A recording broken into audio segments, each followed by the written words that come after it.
It's Friday. It's almost 7:30, and welcome to Leicester Till I Die TV. It's the opposition show, which we're going to be doing hopefully every Friday at this time, when we'll be talking to a fan of the opposing team that we're playing this weekend. This week it is Burnley, which holds a little bit of a special place in my heart because I lived there for 25 years, and I know the gentleman we're about to speak to really well. And he's got a fantastic name. It's Chris, and oops, dropping my earphone here. It's Chris, and he's a true Clarets fan. So let me just bring him in here. Good evening, Chris.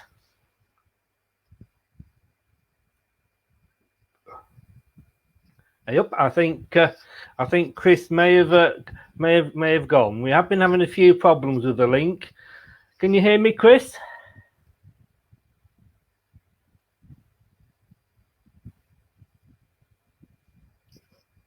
Okay. Now this could be very interesting. I think Chris has gone, or he's definitely frozen.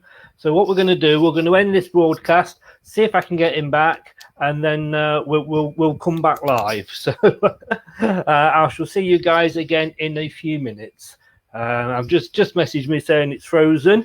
So I don't know if he's going to try and get it back on again. But in the meantime, evening to Roy, evening to Matthew, and evening to Facebook user. I think he's going to try and get back in again. So let's have a bit of. I'll talk to myself, so that way you don't get any upset disagreements with a football fan if you're talking to yourself, do you? Hope we're feeling well. We've got 3 points with joint top, and it was a good win over West Bromwich Albion, although it was a little bit hard going for the first 20 minutes. I thought after that, we actually did all right against West Brom. People did say they were the whipping boys, but it was good to start off with a win. Let's see if I can get Chris back in. Hello, Chris. Hello there. Hello. Froze up then. It's that northern air, They don't like it up north, do they? They don't have the internet that long. Oh no, still dark ages. Have you got electricity up there yet? Oh, just. Well, welcome. I've known Chris a long time, and I lived in Burnley for 25 years, so it's a team I always kind of sort of keep a lookout for. And it was a bit of a bogey team for ours for a long time, but we had quite a few seasons together in the old second tier, didn't we, Chris?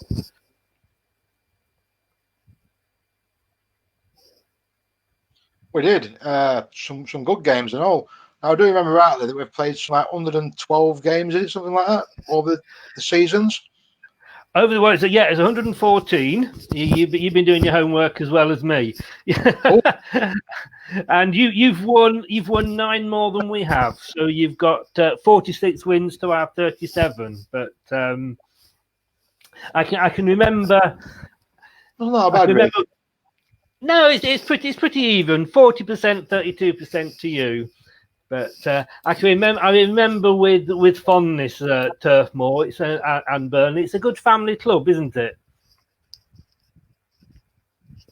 It's a very well. It's a town club, isn't it? Really? Yeah. A clear-oriented club. Yeah. Yeah. It's right in the centre of town, which you don't get these days. Well, your ground, weren't it? Or is that the rugby stadium? Well, the old Filbert Street wasn't that far away, and King Power isn't, but not like that. I always remember I could catch a bus, get a bus into the town, and then walk to the ground. And I used to love the old Wooden away end, as it was. Cricket ground end, was it called?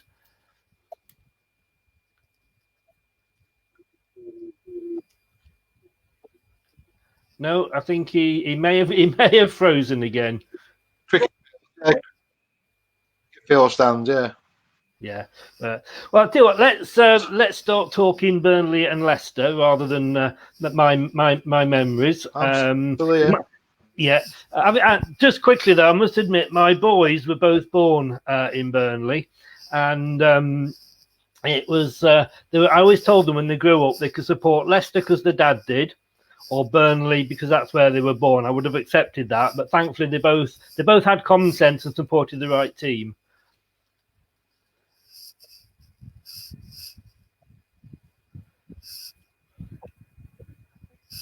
Well, the right team for me anyway. Let me put it that way. A good evening to Tom as well. Tom joined us from 100% LCFC. And are you still with us, Chris?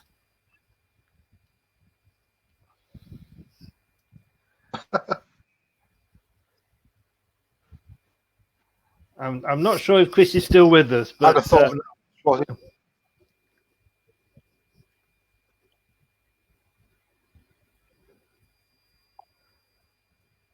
No, I think we are struggling with you, Chris. To be honest, again.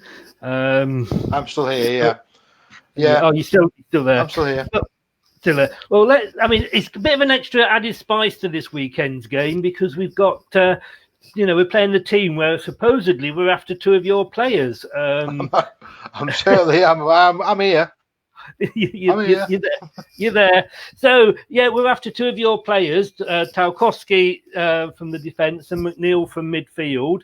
I think we might sort of not going too hard on tackles with them, just in case we do end up buying them.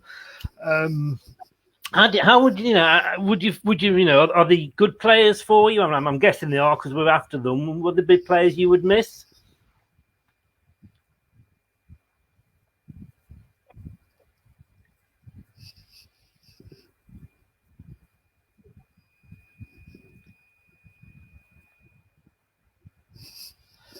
No, I think, Chris, I think you might need to log off and log back on again, mate, because it's really not working.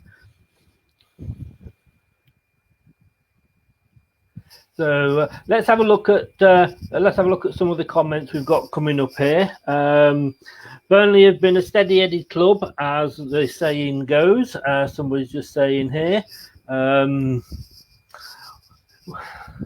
What do you reckon the next step is for Burnley to push on?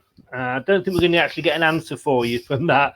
That's Brad. Hello, Brad. I don't think we're going to get an answer from that because I think, as I say, Chris is sadly frozen again. And somebody said it's like a latest Disney release, Frozen 2. And if you want, I can do you a quick verse of Let It Go, but I think you'd all let me go if that happens, you know. So I think unfortunately we have lost Chris. So what are your thoughts, everybody, on today's game? On Sunday's game. It's live on the BBC, which means we can all watch it for once. And do you think we're gonna get the win? I mean, we have got a good record against Burnley. I can remember the days when we used to be playing Burnley season in, season out when we were in the Championship. My son was mascot for 2 games. One of them was unfortunately when old Ollie was manager, so that wasn't great memories apart from the my son being mascot. But it's their first game, of course. They've only played 1 game, which was last night. Now, will that, do you think, work in our favour? Because they've only just played. We played last Sunday. They played last night, and it was a League Cup game. I'm guessing, as far as I remember, there's no extra time in those games because it went to penalties. But it was a long game for them, and then obviously you've got all the hassle of penalties.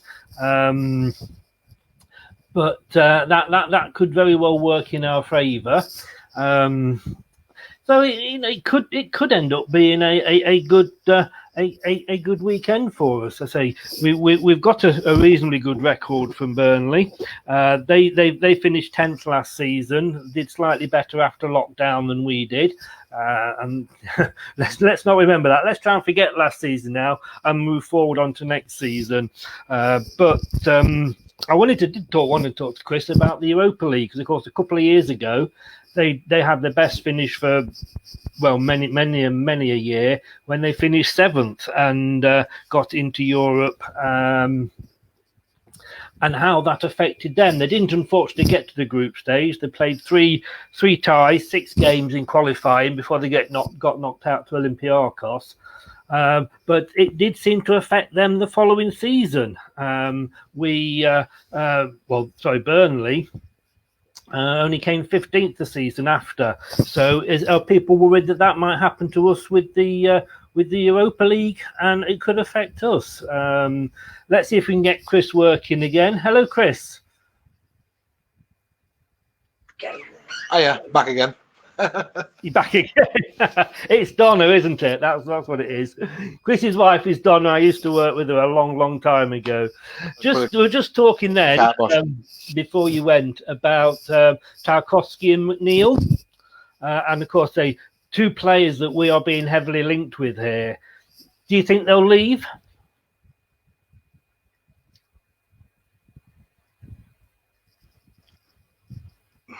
Difficult question to answer that. I hope not, because they are 2 cracking players. I mean, we've got with Tarkowski, we were linked with him last year, of course. But I mean, Burnley, a club very much sort of up until recent years, to say very much like Leicester, not sort of, they've got the history, definitely, but sort of not what you would sort of class as one of the big 6. And we've always had the problem about we lose our best players. We lost Chilwell, we lost Maguire. We're still subject to the big 6 and bigger clubs coming and poaching. These are the sort of players surely Burnley have got to hold on to. Of course, what we don't want to be is a feeder club. That's what we don't want to be. But these 2 players, McNeil and Tarkowski, are two good players, and they settled in. They settled in well. And like I said, last season you wanted Tarkowski again.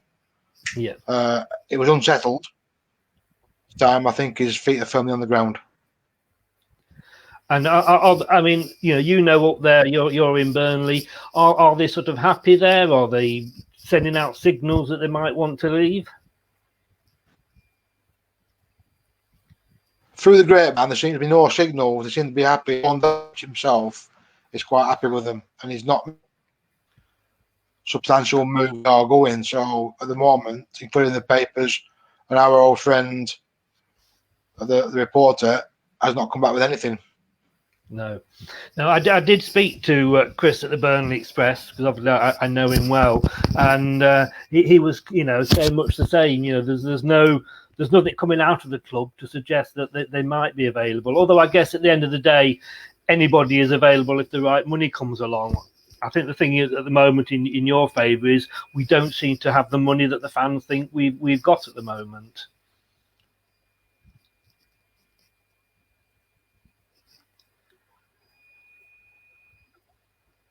But let's move on. I mean, with other revenues not coming in, so I think 50 million for Jock. Yeah, 50 million is the figure that's being quoted here, and though we've got we did get 50 million for Chilwell and 80 million for Maguire. The money's not splashing around this season with COVID as it has been in previous seasons.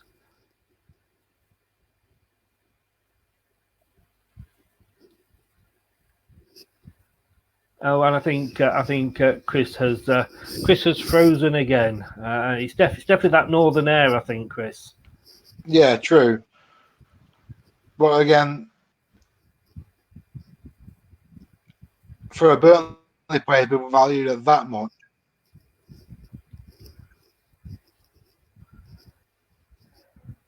I think it's just the connection. We're on wind-up, dial-up internet here.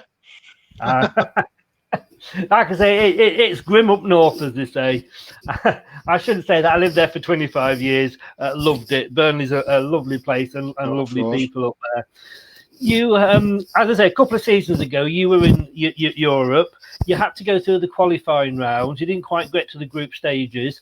Did that affect your the following season? Because you had finished 7th and had a really good season, got into Europe. You then went to the qualifying stage, and the next season you finished 15th. What do you think? Was it the squad, or was it just sort of, did it take your mind to affect your pre-season?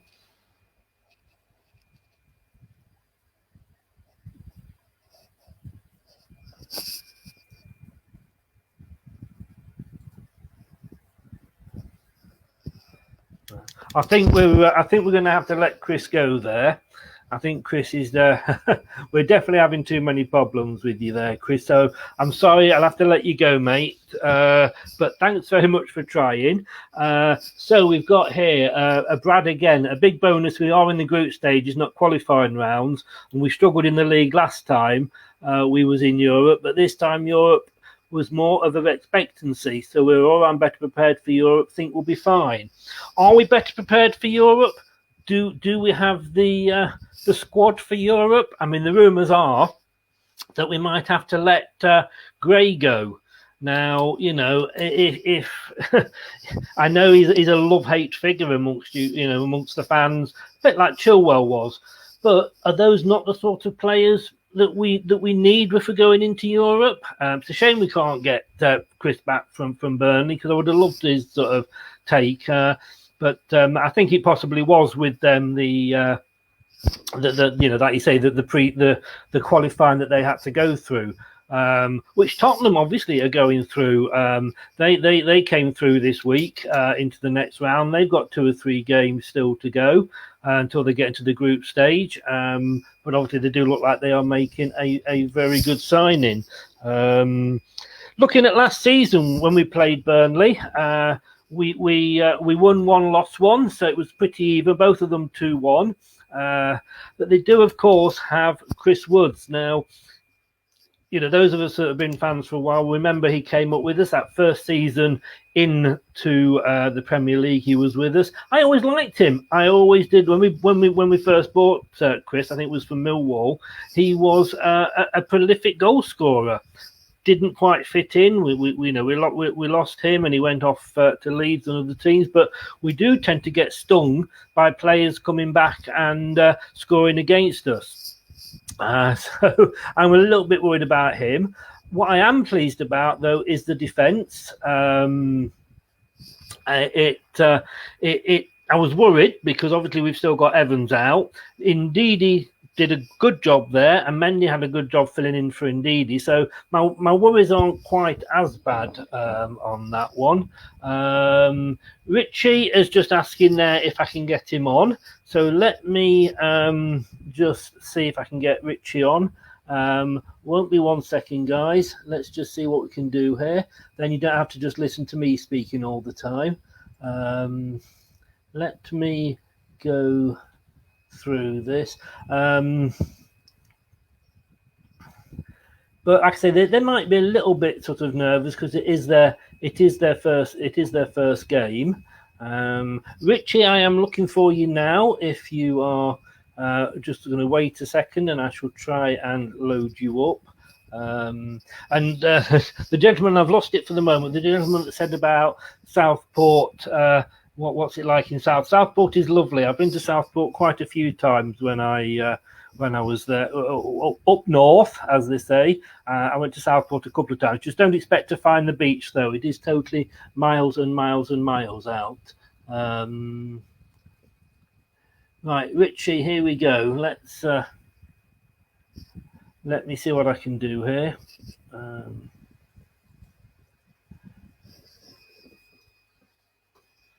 Right, Richie, I've sent you a link, so feel free to try and come on if you can. Keep Demarai Gray. Who? We've actually got a Demarai Gray fan. That's a first. I don't think we had many of those in the group. Demarai Gray, he's an enigma. He's an enigma. He's got, I believe, sort of so much potential, and I would love to keep him as a squad player. I don't think he's a starter by any stretch of the imagination, because he doesn't do it when it means. But as he comes on as an impact sub in the last 10-15 minutes, he can do it. But we then put him on starting for the next game, and he doesn't. And then Roy's here saying, get rid of Gray, waste of salary and squad number. But as I keep saying, do we not need those squad numbers? Do we not want this sort of, the players that, we've got 4 fronts, and well, how long we'll be in the League Cup obviously is anybody's question, but we've got the League, we've got the League Cup, we've got the FA Cup, and we've got the Europa League. We need a strong squad. We can't go in. I believe we still need to get some signings in, because we need that bigger squad if we're going to get which will more than likely will do, injuries, suspensions, etc. But I thought Burnley do bring in mediocre players and turn them into great contenders. Dyche is very good at doing that. Dyche is an amazing manager. Over the years, when we have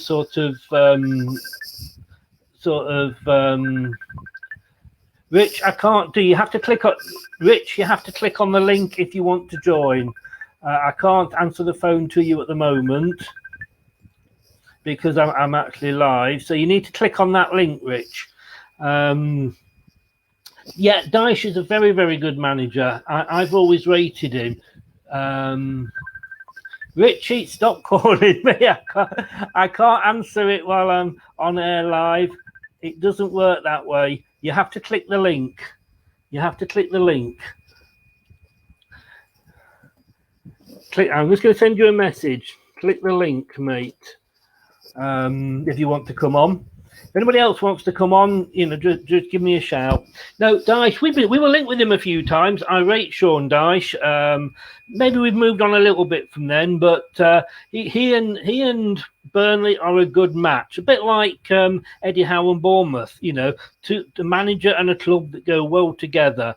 Could he do it on a bigger stage? Could he take us forward? I probably don't think so now, to be honest with you. I think he had his chance. I say when we were interested a while ago. Oh, just dropped my pen. There we go. But I do believe now that he is at sort of where he should be on that. So let's have a look at a few more comments here. Like I say, this one. I want to move to Lancashire. I hope the internet is better than that in Southport. Yeah, Burnley's Burnley. I tell you, it's a lovely place. But yeah, they're obviously having problems with the Wi-Fi there. So tough test, definitely, but can see 3 points for the Foxes, 3-0. Somebody saying there. Richie, I cannot talk to you. Will you stop ringing me? I can't talk to you that way, mate. I tell you, you've got to click the link. You got to click the link. I think we looked at that one, didn't we? We looked at that one. Keep Damari Gray. Yeah, like I say, I personally would, but not. I don't think he's a long way off the starting lineup, but certainly as a squad player, I would keep him. I'm not sure who said that there, but that was Brad. Brad, you're a good man. There's an attitude problem, if you ask me. He thinks he's better than he is. I get what you're saying, and that's Daniel Harrison. Hello, Daniel. I do get what you're saying. He is. There's a thin line between confidence and being big-headed and, like you say there, having an attitude. It's a very, very, very thin line. And I think Gray, he can go over that, but do you not have to have that confidence? Some players, the manager's got to go up, put their arm around them and sort of say, give them a G up. Other players don't need that. Gray probably is one that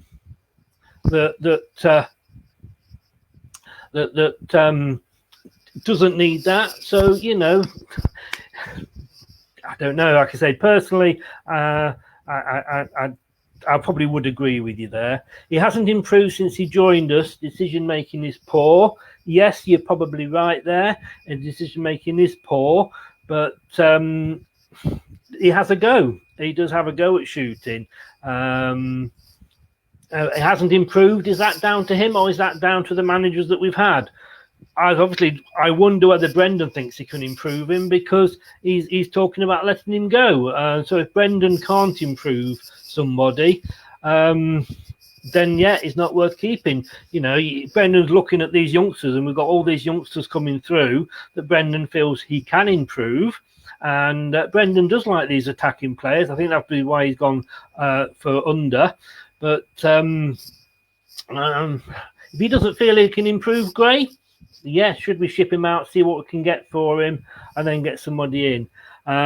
All the potential in the world, quick turn of pace, can go past a man, still greedy, can't always see a pass, sees his picture on the back page when he plays. Again, probably, you know, a fair point there. So let's have a look, get some score predictions in. What do you think going to be the score this weekend? I've gone for a 2-1. I think I have in the thing. So what are your predictions on that? Do you think it could be a 2-1, or do you think it's going to be is our defence going to keep a clean sheet again? I'm just going to see if I can get Brad in, and he can come in and join us in. Okay.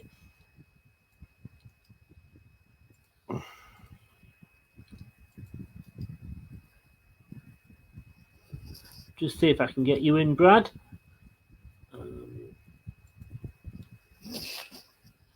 There we go. So let's see if we're going to get joined by Brad in a second. Right, so let's go through these scorelines. Well, first of all, is the under deal done? I don't know. You know, Leicester. You know, why take a couple of days to sign a player when we can take a couple of weeks? I think there's a lot of negotiation there to decide. You know, we obviously want to take him on loan.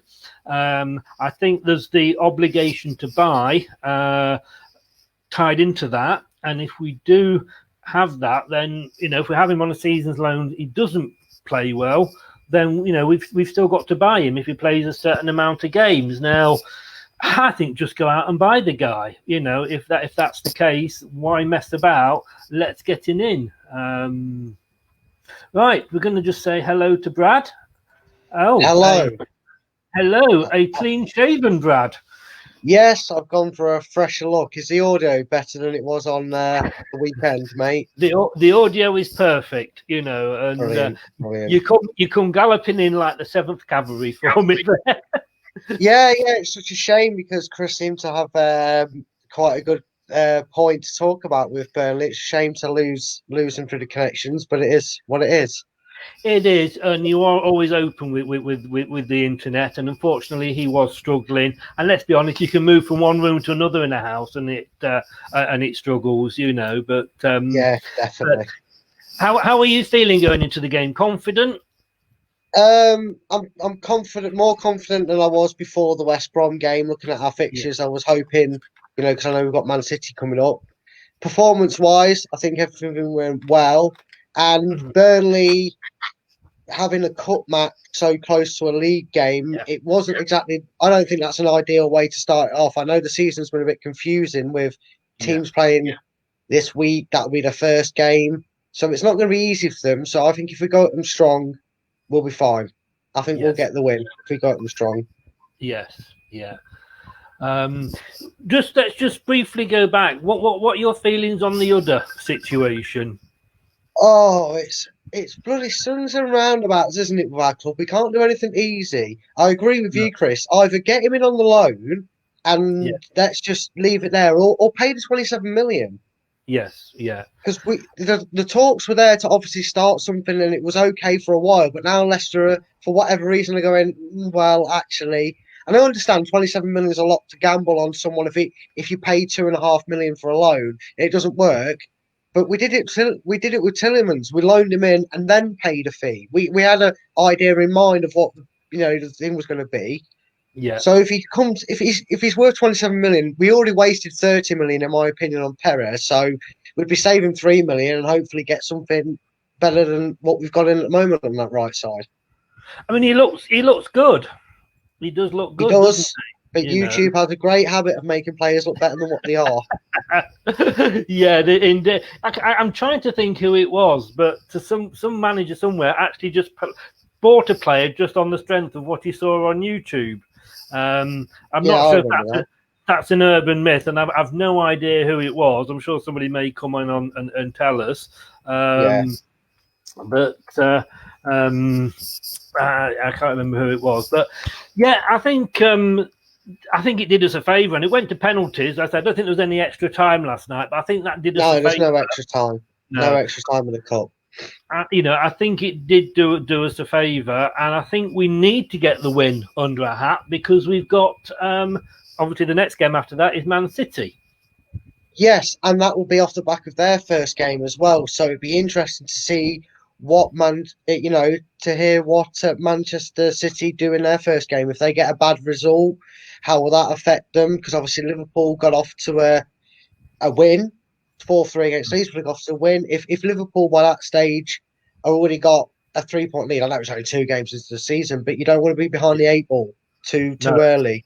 So it'd be interesting to see Manchester City's first game and how they come to preparing to us, because especially without no crowd, home advantage isn't really a thing anymore. It's not really a thing with the current situation. So it'd be interesting. If we can get 6 points, I'd be worried if I was Man City playing us, third game in for us. I mean, we've not got a bad history against Man City. I mean, we even beat Man City with Puel in charge. So we've got if we can do that, we've always got a chance. You know. In fact, I remember the media were saying he was at the 2-3 games to save his job, and then we went and did Chelsea and Man City in the space of 2 games. So it could be sod slow, can't it? It can be. It can be. That's why we love football. Chris the Burnley just messaged me just to say he's sorry he was having problems. He's not sure what was happening. But just going back to Burnley, because I said that is the next upcoming game. Of course, we both came up together in the 14-15 season. Yeah. And I worked out here doing my stat hat on. We've played each other 10 times, and since then we've won 5.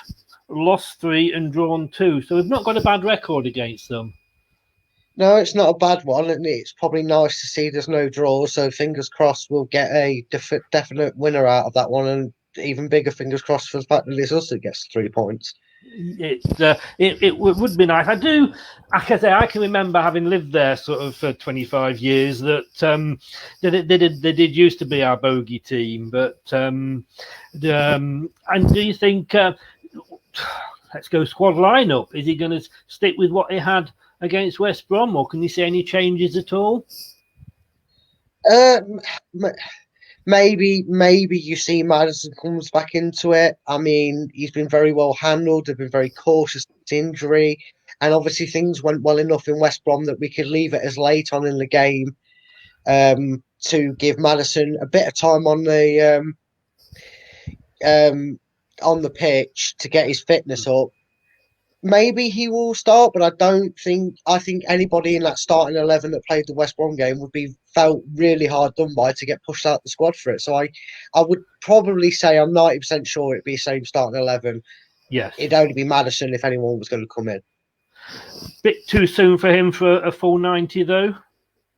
Possibly. I may think, I don't know how quick. Is the Carabao Cup fixture before or after Man City? No, that's next. Oh, I think it's before Man City. Yeah, I think. I can see Maddison getting maybe 90 minutes under his belt just because there's no extra time. I could maybe see Maddison getting a full 90 there. Yeah, because that'd be ideal to give him 90 before the Man City game. Yeah. Can we get past Arsenal? I mean, if we get past Arsenal, we've got Liverpool. If we win the League Cup this season, we're going to deserve it, aren't we? Well, yeah, if you beat them two, you kind of got to question if you don't go to the final, if you knock them out of the cup. I mean, knowing how, look, we'll go and get Man City in the round after that, and we know we don't like playing Man City in cups, but No, it all we do depends. not. It all depends, really. I mean, I know I'm about to dismiss what I said about not having home advantage, but our record against Arsenal at home has been quite impressive. We won't talk about our form away from home against them because that's not been so good. But if you go on that psychological basis, there's a good chance we could beat Arsenal, and it just all depends on Liverpool in the cup because we know what Liverpool did in the cups last season. Yeah. Opinions on whether you think it was good for the game or not depends how Liverpool line up if we get past Arsenal. But yeah, if you get past them, it's a good shout for a trophy, or at least to get to a final. I must admit, I won't be sorry if we don't do the League Cup. To be honest with you, yeah, it is 4 competitions. I think we are going to struggle with the 4 competitions, and I think if we've got Arsenal and Liverpool, I would never want my team to lose, but I can see it's going to be a tough one. I'd really want us to sort of obviously do well in the league. 7 points from September, would you be happy with that? 2 draws, 2 wins and a draw against City? I'd be absolutely delighted. Yeah. If you'd have told me that before we kicked the ball against West Brom, you said you're going to get 7 points, I'd have been delighted because you got a promoted side coming up. You don't know how they're going to come at you. We got the win. We've got a very settled Burnley side in the Premiership now that are always in and around the top 10, apart from, as you mentioned, the season where they're in Europa League. If we get 6 points out of them and then get a point against Man City, I'll take that now, thanks. Where do I sign? Because that's brilliant. That's a brilliant return from them fixtures. I think I went for the 2-1. I can see Chris Wood scoring against us. He likes scoring against us. Yeah. Well, ex-players always seem to, don't they? Yeah, true. And I think if ever you listen to the commentary and you hear the commentator say, "Oh, player A hasn't scored for nearly 2 seasons now, playing against Leicester," you know they're going to score against Leicester. Cue a hat trick. Yeah. Well, as long as we score 4 at the other end, I'll be happy. Yeah. The season we came up and we actually beat them at their place. It was on my birthday, and I went up and Chris Wood's goal that he scored, a looping shot into the top of the net. I think I would have liked to have kept Chris Wood. I think we let him go, a bit like Cranbrook. I think we let him go too soon. Yeah, I'm not sure what happened with Chris Wood. There was a lot of very tainted, shall I say, stories that came out about Chris Wood, and nobody knows truly, apart from the people involved, what goes on behind closed doors. So I'll leave that there for that. But I know there was some stories, if you want to say, about going into too much. But he was good enough. I thought we should have kept him myself as well. I agree. Be careful, I haven't got a solicitor. Nor have I, so we're both done for if it goes to court. If anybody's a solicitor, come on and tell me what I can say and what we can't say, But yes, there's a lot of players I think we could. It's difficult when you let a player go. It's like we were saying with Damari Gray. If we let him go under another manager, he could develop into a brilliant player. Well, that's the thing. That's the thing. Sometimes to unlock someone's potential, it's just not their style of play. Gray paints a frustrated picture because I agree with you, Chris. He has got that potential, and we've seen it. We have seen it in games, and whether it's a worth ethic. I can't say that word. I'm trying to say a word. I can't. Yeah. Work ethic. Yeah. Thank you. Easy for you to translate it this way. You're going to need a little interpreter for me. But, whether it's his own personal work ethic or it's just something that's not working for him on a training ground, I don't know. Time will tell. We could be talking about Damari Gray in 5 years' time down in the Championship and back at his level where we picked him up from, or we could see him maybe at Spurs doing well. We don't know because Spurs. I say Spurs because they're constantly linked with him. Yeah, I think it's kind of how can I say? I like Gray, and I would like him. But when I look at it, I mean, how many managers has he had now at Leicester? Was he here under Shakespeare? Would Yeah, Shakespeare? Yeah. Sorry, go on. No, say Shakespeare, Puel, Rogers. Now, if none of them can get a tune out of him, then you've got to say maybe the instrument's broken. Yeah, maybe it's a problem with the player, and whether that's a mental thing or, like someone mentioned, maybe he believes too much in his own hype. That's something only Demarai Gray knows, because, like you say, you can't blame the ingredients if 7 different chefs have tried to get it cooked right. You know what I mean? You got to blame something. It's got to be something's fault. It's not the chef. It's the ingredients. Yeah. I know I said that wrong, but you know what I mean. we get the point. We get the point. Yeah. I mentioned this to what we'll call him Burnley Chris, so we don't get confused. I mentioned this to Burnley Chris. Tarkowski and McNeil, they're gonna have something to prove, aren't they? Yeah, and sometimes it can be a bit of a proven thing. The problem is with today's media is they'll either spin it one or two ways, and it all depends on the result. They'll either go, oh, they're trying to get themselves out on the market, they're turning up, oh yeah, and then they'll spin something, or they'll win and they'll go, oh, they're proving that they want to stay loyal to Burnley. And it's like, but yeah, it'll be interesting. I think they'll definitely put a show on, which they shouldn't have to do. It should be done naturally. It shouldn't take a transfer rumour to have a blistering game. No, but they've possibly got the point to prove, haven't they? Yeah. And that's it. Looking at our defence, I said earlier. I mean, that was the one thing for me that I took from the West Brom game, because I thought, I didn't know how the defence would work. It worked very well as it happened. Cascagna played really, really well, obviously, and Ndidi did all right in the defence. Would you keep Ndidi as centre back and Mendy in that midfield role, or would you move Ndidi back into this midfield role and bring Amati in at centre back? Again, I pressed on the point that we spoke with after the West Brom match. Ndidi was actually started as a centre back in his career. And also, when that happened, when he was a youngster, so he's played in that position, he's got experience in that position, he's been training, he's been with the team. I know Amati's just come back from injury, which is a thing that goes against Amati. And I'm not saying Amati couldn't step in and do that job. I'm pretty sure he could. But if you go on you can only go on what you've seen. And we watched the friendly, and we did our first video on the friendly against Blackburn, and we both said before we started the stream after the West Brom game, he doesn't look out of place. If you was a Leicester fan and that was your first game watching, you'd have gone, didn't know we had this centre back. Where's this centre back been? You'd gone, well, no, he plays in centre midfield, and you'd have been baffled because of how well he did. He was composed. I'd be more comfortable with Ndidi than I would Amati, because I think he still needs time to come back, and I think we will see him play. He will be one of them that we see in the cups. Yeah. In the FA and in the early rounds and Carabao Cups. I think that's where we'll see the likes of Amati play more. Mendy once Ndidi's back in his CDM role, etc. And if we've still got him, Gray might be a Carabao Cup player now, unfortunately for him, if he's still here come the transfer window. Yeah, I think. Yeah. I think I have a feeling we will lose Gray, but it's whether we can get him out in time, get some money in, and go out and buy anybody else. But and forget, I didn't see who it was. I did put it up. Apparently, it was Graham Souness buying George Weah's brother.